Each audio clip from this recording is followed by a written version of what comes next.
Hey everybody, John DeYoung here, and today I want to talk about your daily protein requirements, the timing of when you should eat your protein, and the quality of protein you're eating.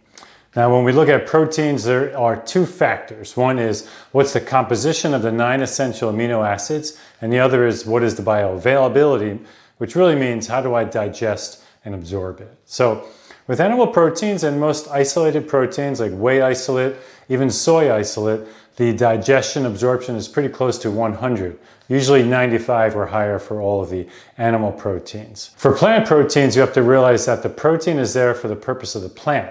And so a lot of it is attached to fibers, to leaves, stems, roots, seeds. And if you just eat that in its raw form, maybe only 60 to 70% available because we just can't digest the fiber. So there's something out there called a DIAS score, which stands for digestible indispensable amino acid score, which takes two factors in a protein, composition of amino acids and bioavailability, and then you could come up with a protein quality score. Now that sounds great, but there's a lot of problems with the score. Some say being too low, some say not comparing amino acids correctly, especially when one has a limiting amino acid that really doesn't affect muscle growth. And not only that, but also only about 300 or so foods have a DIAS score on the USDA database. So kind of limited in coming up with that. So there's a brilliant guy, Don Layman. He came up with an idea to focus on a subset of amino acids. 3 in particular, one being lysine, one being leucine, and the other methionine.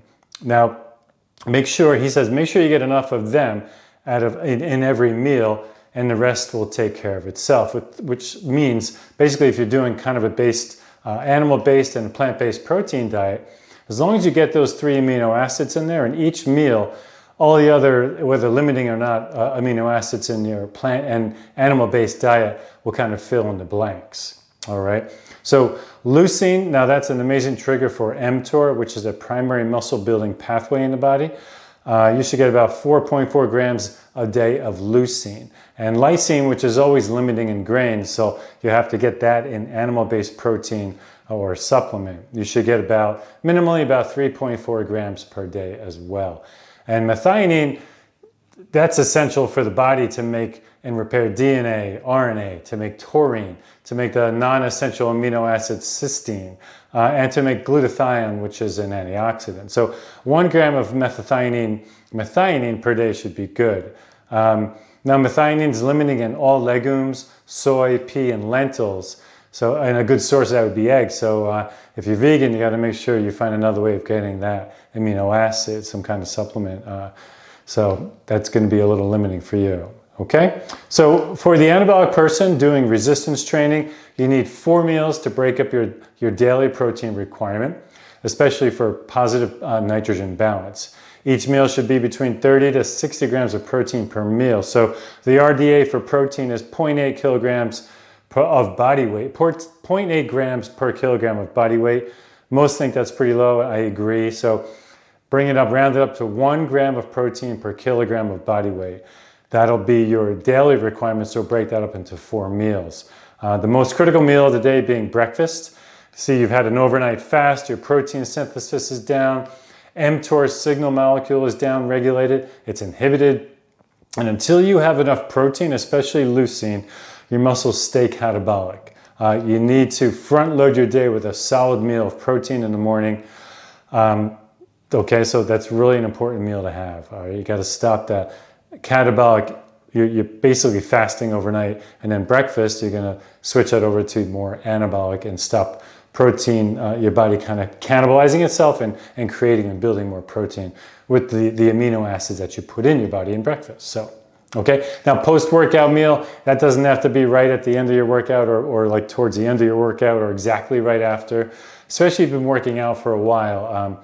You know, if you've been training for a while, your body, you can wait about an hour, hour and a half, because exhaustive exercise is catabolic. You're not going to be able to slow or stop that while you're working out and drinking your protein, so you might as well wait till your workout's over, take a little break. You know, again, you're breaking down muscle, so until you've stopped your workout, and within an hour after that, you should probably have your protein or your post-workout meal, all right, and flip that over to not catabolic, but anabolic, okay? Now, it's important to talk about efficiency of protein synthesis, because we got 25-year-olds and then we got guys like me, 25 and older, maybe 40 and older. But 25 and under, it's kind of a different category, and I'll explain why in a little bit. But for people in their late 30s or 40s, both 25-year-olds and 40s, we're talking about protein efficiency here. So both are doing progressive training, both are doing overload training, getting the right quality, getting the right quantity of protein and amino acids. Now the process of protein synthesis and protein turnover as we get older, that efficiency of the protein turnover goes down. But if you give an older person like me more enriched sources of essential amino acids, meaning more protein, you can make the adults, someone like me, not 25, look just like the younger 25-year-old person as far as efficiency goes. So again, the efficiency goes down as we get older, but the capacity to respond does not. So if you're an older person like me and your daily requirement, say, is 0.8 or again 1 gram of protein per kilogram of body weight, we're going to double that. So I'm actually doing about 1.6 or even 2 grams of protein per kilogram of body weight. And it's really making a difference. I felt like I was never meeting my protein daily requirement. So, because basically when you're young, say 25 and under, insulin and IGF-1 dominates the body. Insulin's a growth hormone up to the age of 25, and then that ceases to have an effect on protein synthesis. So you got some younger kids, 25 and under, it doesn't look like they're eating really well, kind of eating not great protein and maybe not enough, but they have insulin as a growth hormone and they have IGF-1 working on their behalf from 25 and under. So they got that going for them, okay? So that's a lot to digest, no pun intended. Let's just make sure you meet your protein requirements for each meal. Guarantee you're probably not meeting them, as I wasn't. You gotta write it down, try to get to know the protein content of a burger, of a chicken breast, of an egg. You know, I take an egg powder protein, 26 grams per 2 scoops, but I also use raw whole milk. And that's 8 grams per cup, and I use 2 cups. So, you know, 25, do the math, 25 plus 16, that's pretty good. That's a whole meal right there. So, okay, keep track of your proteins. Again, leucine, lysine, methionine, make sure you get those. Write it down 4 times a day, 4 meals a day, and you should be good. All right. If you have any questions, shoot me a question in the messaging. And if you haven't subscribed, subscribe and hit the thumbs up. And I'll see you guys soon.